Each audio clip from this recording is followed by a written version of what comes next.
Hello everyone, hope you're doing well. Of course, this is the big week for exam 2. I talked to a couple of you about this. The cool thing about this exam is it's really an intro for our final. So between the first two exams, you're going to really have a good taste of what the final exam is going to be like. So of course, this is a big part of your grade, so we need to do a good job in it. And that's one of the reasons that I include just a review for the exam for you guys, so it's easier to translate because there's a lot of material in the textbook, and then also at the same time, just because there's a lot of different questions that I want you to focus on from the perspective of this class. So I'm going to pull up the terms that I've looked for and that I've found to be helpful for the exam, and I'll be right back and we'll review them together. A reminder before I jump into the terms, the final exam, or the exam for exam 2 and the final exam, actually, they do require Lockdown Browser, and we've worked on that because we used it the first exam. So be sure to download Lockdown Browser. The instructions are located here. I listed them right below the exam, so download that to make sure you guys get that started. So that, and there is a password for the exam, PTA 2024, which will be posted in the announcement page. So make sure you watch this video, because if you're reaching out asking what the password is, of course, I know you haven't. So if you're listening to this, of course, you've done a good job there. So let's review the terms that you need to know. What is a patient bill of rights? What is a patient bill of rights? There's a couple of short answers too. Most questions are multiple choice or true or false, but there is some short answers as well. What is respondeat superior?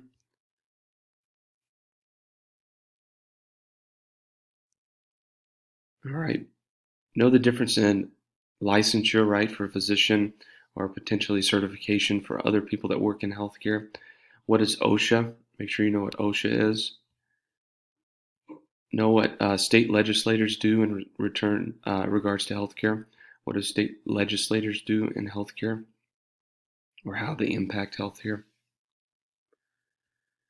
Know about physicians and what they're required to submit to the state in regards to healthcare information. So, right, there's HIPAA laws, right? But what do they have to submit to the state for information? Some of that's going to be diseases, right? But there's some other things as well that they have to submit. What's Medicaid? What's Medicare? What are those two things? What is the EEOC and what does it stand for? Know the difference between a plaintiff and a defendant. What's the difference between a plaintiff and a defendant? What is common law? What is common law and where did it originate? Know the difference between Congress and the branches of government, right? Legislative branch, judicial branch. Know the differences between the branches of government. Know about the president and the president's cabinet as well, executive branch. Know what that is. Know a little bit about what is malpractice. Know about malpractice in relation to healthcare settings. There's some true or false questions. I'm not really going to give an overview on those because you guys should be able to grasp those if you have read the chapters. Pretty easy. Know about negligence. What is negligence? Malfeasance is another term that you need to know. Know about HIPAA, right? We talked a lot about HIPAA. Know the purposes of HIPAA. Why is HIPAA there? What does it protect against? Know what it stands for. You need to make sure you know what the abbreviation is. There's a ton of HIPAA questions, 4 or 5, in relation to the size of the test. Know what autonomy is. What is autonomy? What does it stand for? Know about conflict of interest. What is managed care? Know about managed care. And that's it. There's only about 30 questions total.